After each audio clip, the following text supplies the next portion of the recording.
এজন ধুৰন্ধৰ ঠিকাদাৰ আৰু তেওঁৰ কামৰ নমুনা এই মুহূৰ্তত আমি দেখাবৰ কাৰণে উপস্থিত হৈছোঁ নগাঁও উদমাৰীত। আৰু মই ভিডিঅ'জিষ্ট লক্ষ্যজ্যোতিক প্ৰথমেই দেখাবৰ কাৰণে অনুৰোধ জনাইছোঁ। এই যিটো পথ, এই পথটো এতিয়া পথ নহয় পুখুৰী হৈছে। এই পথটো নিৰ্মাণ কৰা প্ৰায় 6 মাহ হৈছে, কিন্তু 6 মাহত আপুনি চাওক এই পথটোৰ কি দুৰৱস্থা হৈছে। প্ৰকাণ্ড গাঁতৰ সৃষ্টি হৈছে। মাত্ৰ আমি এটা অংশহে এই মুহূৰ্তত দেখাইছোঁ প্ৰাগ নিউজৰ দৰ্শকক, যিহেতু আমি লাইভ টেলিকাষ্ট কৰিছোঁ, গোটেইখিনি আমি আজৰিব পৰা নাই।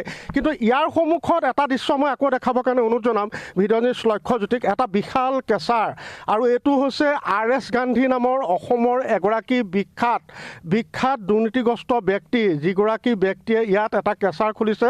আৰু এই কেঁচাৰৰ পৰা দিনটোত প্ৰায় 100 ডাম্পাৰ আহে। আৰু মোৰ সন্মুখত লক্ষ্যক মই দেখাবৰ কাৰণে অনুৰোধ জনাইছোঁ, এই মুহূৰ্ততো 2খনকৈ ডাম্পাৰ আহি আছে। আৰু RS গান্ধী কেঁচাৰৰ পৰা এনেধৰণে দিনটোত 100 ডাম্পাৰ পাৰ হৈ যায়। আৰু যাৰ ফলত এই পথটো নিৰ্মাণ কৰাৰ পিছত 6 মাহ নহওঁতে বা 3 মাহ নহওঁতে এনেধৰণৰ পুখুৰী সদৃশ গাঁতৰ সৃষ্টি হয়। মই কথা পাতিম, স্থানীয় ব্যক্তি আছে, মই তেওঁলোকৰ লগত কথা পাতিম। আপোনালোক অকণ আগলৈ আহিলে সুবিধা হ'ব। মই যিখিনি কথা কৈছোঁ সেই কথাখিনি আপোনালোক একমত নে? হয়, একমত, 100% সত্য কথাখিনি। কাৰণ আমাৰ গাঁও ইয়াত, আমাৰ ঘৰ ইয়াত, আমি চাই আছোঁ। এই ৰাস্তাটো বনোৱা আপোনাৰ 5-6 মাহ হৈছে, কিন্তু বনোৱাৰ লগে লগে এইটো বনাই গৈছে, খাল হৈ গৈ আছে, পুখুৰী সদৃশ খাল হৈ গৈ আছে। ইয়াত কেইবাটা মানুহ আমাৰ এক্সিডেণ্ট হৈছে, পৰি পেলাই খালত আমাৰ হাত ভৰি বেয়া হৈছে। মহিলা মানুহ এনেকুৱা পৰি পেলাই হাত ভৰি বেয়া হৈছে। এইটো ৰাস্তাতেই এইকেইটা খালতে পৰি পেলাই বেয়া হৈছে হাত ভৰি, বাইকত। মই প্ৰথম আপোনাক ঠিকাদাৰৰ কথা সুধিছোঁ। ঠিকাদাৰে এই পথটো নিৰ্মাণৰ পিছত 5 বছৰলৈকে তেওঁলোকৰ দায়িত্ব থাকে। তেওঁলোকৰ মানুহ আহিছে নাই, বা গড় কাপ্তানি বিভাগৰ মানুহ আহিছে নাই চাবলৈ? গড় কাপ্তানি বিভাগৰ মানুহ আমি এনেকুৱা দেখা পোৱা নাই। তেওঁলোকৰ দায়িত্ব তেওঁলোকে পালন কৰা নাই আমি চকু দেখাত। তেওঁলোকৰ দায়িত্ব পালন যদি কৰিলে হয়, আজি এইটো ৰাস্তা 6 মাহত এনেকুৱা অৱস্থা হৈ নাথাকিলে হয়। আপোনাৰ এই ডাম্পাৰবিলাক যে আহে আপোনালোকে বাধা দিয়ে নেকি? বাধা মানে কি, আমি ধৰ কওঁ যে এটা সীমিত লোডত যিটো লোড কেপাচিটি সেইটো ল'ব লাগে, কিন্তু তেওঁলোকে অভাৰলোড লোৱাৰ বাবে আজি এইটো অৱস্থা হৈছে। এনে এইটো আপোনাৰ যিটো তথ্য মতে ইয়াত 10 টন লোড কেপাচিটি এটা ডাম্পাৰত, কিন্তু তেওঁলোকে 20-ৰ পৰা 25 টন লোড তেওঁলোকে লোৱাৰ বাবে আজি এইটো ৰাস্তা অৱস্থা। আপুনি কি ক'ব? এইখিনি কথা কৈছে। হয়, আজি কওকচোন কি ক'ব? হয়, আজি আমি এই যিটো পথ আমাৰ যি উদমাৰীৰ পৰা ধৰি লওক লুংচুং, চাপানলা, কঁঠালগুৰি সংযোগী পথ একদম জুৰুলা। মানে কি, মই মাননীয় অসমৰ গড় কাপ্তানি বিভাগৰ মন্ত্ৰীক এটাই আহ্বান যে তেওঁলোকে যিটো PWDৰ আণ্ডাৰত যি কণ্ট্ৰেক্টৰক কাম দিয়ে, এনেকুৱা কণ্ট্ৰেক্টৰক কাম দিয়ক, তেওঁলোকে যাতে ৰাস্তাটো ভালকৈ বনায়। 6 মাহ হোৱা নাই এই পথটো ভাঙি জুৰুলা হৈ একেবাৰে অৱস্থা নাইকিয়া হৈছে। আৰু আমি যিহেতুকে এই ৰাস্তাৰ ক্ষেত্ৰত বহুত ভুক্তভোগী হৈছোঁ। এইটো কাৰণে যিহেতুকে ৰাস্তাটোৰ কাৰণে মানে কি হয়, আজি আমাৰ যদি 108কো ফোন কৰিছোঁ। দীপাংকৰ, দুটা বিষয়। প্ৰথম কথা হ'ল ঠিকাদাৰৰ কামত গাফিলতি। আকৌ দৃশ্য দেখাবলৈ কাৰণে মই লক্ষ্যজ্যোতিক অনুৰোধ জনাম। প্ৰথম কথা হৈছে ঠিকাদাৰৰ কামৰ গাফিলতি, যাৰ বাবে অতি নিম্ন মানৰভাৱে কাম কৰাৰ কাৰণে এনেধৰণে পথটো পুখুৰী হৈ পৰিছে। আৰু আনটো দৃশ্য মই আকৌ দেখাবৰ কাৰণে অনুৰোধ জনাইছোঁ, জুম কৰি অলপ। এইটো হৈছে RS গান্ধী নামৰ এগৰাকী বিতৰ্কিত ব্যক্তি। তেওঁ এইটো হৈছে কেঁচাৰ, আৰু কাৰ্বি আংলঙৰ পৰা 100 ট্ৰাক শিল আনি প্ৰতিদিনে তেওঁলোকে 100 ডাম্পাৰ এই পথটো দি পাৰ হয়। আৰু ইতিমধ্যে আমি সেই দৃশ্যও দেখালোঁ, প্ৰমাণ সহকাৰে আমি সেই দৃশ্যও দেখালোঁ যে অভাৰলোড যিসমূহ ডাম্পাৰ, সেই ডাম্পাৰসমূহ এই পথটোদি যদি যায়, গ্ৰাম্যাঞ্চলৰ এনেধৰণৰ অহা যোৱা কৰাৰ এটা পথ, ৰাইজৰ সুবিধাৰ্থে নিৰ্মাণ কৰা পথটোদি যদি এনেধৰণৰ অভাৰলোড ডাম্পাৰ পাৰ হয়, তেন্তে হ'লে সেই পথটোৰ আয়ুস কিমান সেই কথা আপুনি নিশ্চয় অনুমান কৰিব পাৰিব। আৰু ইয়াত যিসকল বন বিভাগৰ বিষয়া আছে, যিসমূহ কাৰ্যালয় আছে, সেই সকলো নগাঁও DFO হওক বা চালনা আঞ্চলিক বন বিষয়াই হওক, উদমাৰী খণ্ড বন বিষয়াই হওক, তেওঁলোক এই মুহূৰ্তত যদি চোৱা যায় তেনেহ'লে তেওঁলোক হৈছে RS গান্ধী পকেটত। তেওঁলোকে কোনো মাত নামাতে, তেওঁলোকৰ সন্মুখেদি এই ডাম্পাৰসমূহ পাৰ হয় আৰু 100 টকা লৈ পেলাই বিনা দ্বিধে ৰাতিপুৱাৰ পৰা নিশা এপৰলৈকে এই ডাম্পাৰসমূহ যাবলৈ দিয়ে। মোৰ সতীৰ্থ কাবুল আছে, মই যিখিনি কথা কৈছোঁ এই মুহূৰ্তত আপুনি ইয়াৰ পৰা বাতৰি সংগ্ৰহ কৰে, প্ৰতিটো কথাৰে সত্যতা আছে। আপুনি কি ক'ব? হয়, নিশ্চিতভাৱে এটা কথা ক'ব লাগিব যে চামগুৰি সমষ্টিৰ এইটো যি চামগুৰিৰ পৰা আমাৰ চাপানালা যিটো পৰ্যটনস্থলী আছে তাৰ সংযোগী এটা পথ, আৰু দেখিবলৈ পোৱা গৈছে এই ৰাস্তাটোৰ কাষৰটো হৈ গৈছে কাৰ্বি আংলং।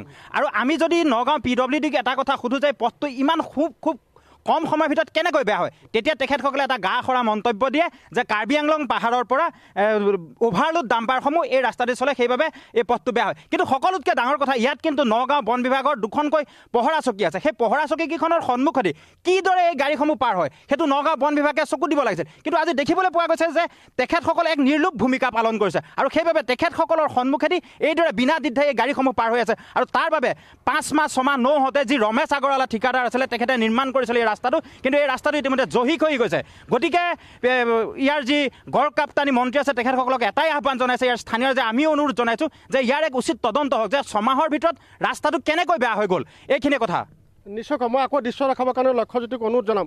আৰু স্থানীয় ব্যক্তি আছে, মই কথা পাতিব বিচাৰিম যে কি ক'বা, যে যিখিনি এতিয়া দুটাকৈ বিষয় ইয়াত সামৰিছে, অতি নিম্নভাৱে কাম কৰে আৰু অভাৰলোড ডাম্পাৰ আছে। হয়, ইয়াত এনেকুৱা ধৰি লওক এই আপোনালোকে অলপ আগত ক'লে যে যিখিনি ইয়াত কেঁচাৰ কৰ্তৃপক্ষ আছে তেওঁলোকেও এই বস্তুখিনি মানে কি অভাৰলোড গাড়ী চলোৱাৰ কাৰণে আমি ক্ষতিগ্ৰস্ত হৈছোঁ, ৰাইজে ভুক্তভোগী এই পথটোৰ কাৰণে ভুক্তভোগী হৈছে। যিহেতুকে আমি এই পথটোৰ কাষতে আমাৰ উদমাৰী বিদ্যালয় এখন আছে, যি বিদ্যালয়খনত ষ্টুডেণ্টে যোৱা অহা কৰিবলৈ বহুত মানে এক্সিডেণ্টৰ সন্মুখীন হৈছে, বহুত ক্ষতি হৈছে।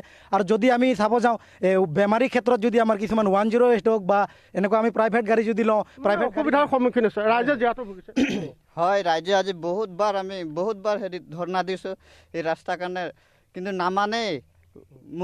মানে বহুত কি ক'ম আৰু ক'বলৈ মানে কি ক'ব দাদা, আকৌ আহিছোঁ আপোনাৰ ওচৰত। দুখৰ কথা আমাৰ কঁঠালগুৰি চামগুৰি উদুমাৰীবাসী ৰাইজৰ বাবে, যিহেতু চৰকাৰে বনাব দিছে, চৰকাৰে টকা দিছে, কিন্তু ঠিকাদাৰসকলে পইচা লুটি পুটি খাইছে। আৰু এজন জ্যেষ্ঠ লোক আছে, মই আপোনাৰ ওচৰতো আহিছোঁ, তেওঁলোকে ইতিমধ্যে নিজৰ সমস্যাসমূহ কৈছে, দৃশ্য আমি দেখালোঁ, কি ক'ব? কি ক'ব মানে ৰাস্তাটো একদম অভাৰলোডৰ কাৰণে গাড়ী বহুত বেয়া হৈ গৈছে। স্কুলৰ ইয়াত এক্সিডেণ্টো বহুত হৈছে, স্কুলৰ ষ্টুডেণ্ট আহিব নোৱাৰে। আপোনাৰ ডাম্পাৰবিলাক 10 চকীয়া ডাম্পাৰ চলে। এতিয়াতো চৰকাৰৰ ফালৰ পৰা কৈছিলে 5 মাল নিবলৈ, তেওঁলোকে নামানে। বন বিভাগে ইয়াত আহে নে নাহে, তেওঁলোকে চকু দিয়ে নে নিদিয়ে? বন বিভাগটো সকলো আৰ এছ গান্ধী পকেটত চব পকেটত এইবিলাক কোনো মানে হেৰি নলয়, গুৰুত্ব নলয়। এতিয়া পইচাৰ লগত হেৰিত গোটেই ৰাস্তা আপোনালোকে চাওক, গোটেই ৰাস্তা মানে মানুহ এজন বাইক এখন লৈও আহিব নোৱাৰা। নিশ্চয়কৈ শূন্য সহনশীলতাৰ কথা কয় এইখন চৰকাৰে, পূৰ্ব চৰকাৰে কৈছিলে, কিন্তু আমি দৃশ্য দেখাইছোঁ, ইতিমধ্যে আমি ডাম্পাৰ দেখালোঁ, পথৰ দৃশ্য দেখালোঁ, আৰ এছ গান্ধী কেঁচাৰ। মই আকৌ দেখাবৰ কাৰণে লক্ষ্যজ্যোতিক অনুৰোধ জনাম। এইটো এটা গ্ৰাম্যঞ্চল, গাঁৱৰ ৰাইজে ইয়াত বসতি প্ৰদান কৰে। কিমান তাৰ পৰা কিমান বিষাক্ত চাওক, এই মুহূৰ্তত ধুঁৱলি কুঁৱলী, আকাশখনো যদি আপুনি পৰিৱেশটো চাই নহয়, যিসমূহ শিল ভাঙে সেই শিলৰ গুড়াই কেনেধৰণৰ এক পৰিৱেশৰ সৃষ্টি কৰিছে।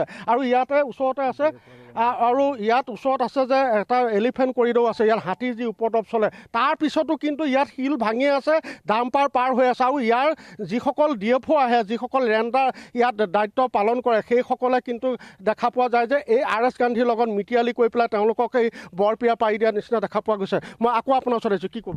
হয়, এইটো সত্য, 100% সত্য। এইটো 10% সত্য ক'লেও এইটো মানে আপুনি তেওঁলোকে হেৰি কৰিব নোৱাৰিব। কাৰণ আমাৰ চকুত দেখাত গেটৰ সন্মুখেদি পাৰ হৈ যায়, তেওঁলোকে কোনো টিপি চালান চেক নকৰে, তেনেকৈ গাড়ী মাল লোড লৈ পেলাই পাথৰ লৈ পেলাই গৈ আছে।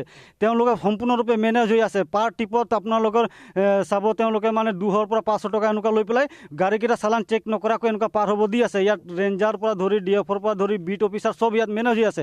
কেইদিন আগতে তেওঁলোকে আহি পেলাই তেওঁলোকে যেতিয়া নতুন DFO আহিছিলে, আৰু তেওঁলোকে তেতিয়া ক'লে যে গাড়ী এইটো ৰাস্তাত 7 টনৰ ওপৰত ল'ব নোৱাৰিব।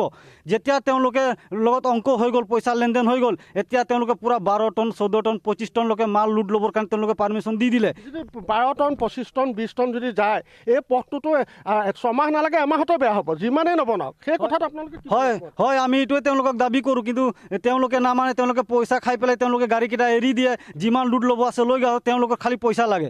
পইচা পালে তেওঁলোকে কোনো গাড়ীৰ কাগজ চেক নকৰে, কোনো গাড়ী নৰখায়। যদি পইচা নাপায় তো এই গাড়ীকেইটা তেওঁলোকে আহিব, বাছা গাড়ী ধৰিব, যোনে পইচা নিদিয়ে ধৰি পেলাই লৈ যাব। এইকেইটাই তেওঁলোকে দেখাই দিয়ে, কিন্তু মেইন গাড়ী তেওঁলোকে ধৰি পোৱা নাই আজিলৈকে নধৰে। আমাৰ চকুৰ আগত গাড়ী পাৰ হৈ আছে বিনা চালানত। এটা চালান কাটিব 20 টিপ মাল টানে। এইটো কি কোন সংবিধানত আছে? কোন চৰকাৰে তেওঁলোকে এইটো পাৰ্মিশ্যন দিছে DFO ৰেঞ্জাৰক? এটা চালানত 20 টিপ মাল টনা। এইখন সময়তে এইখন এৰিয়াতে এই নগাঁও ডিষ্ট্ৰিক্টতে এইটো চলি আছে, দুৰ্নীতি নম্বৰ 1 চলি আছে ইয়াত। এখন চালানত মাত্ৰ 1 টিপে মাল ল'ব পাৰে। নিশ্চয়কৈ ইয়াত দুটা বিষয়, দীপাংকৰ, মই আকৌ কৈছোঁ যে দুটা বিষয় আমি সামৰিছোঁ এই মুহূৰ্তত।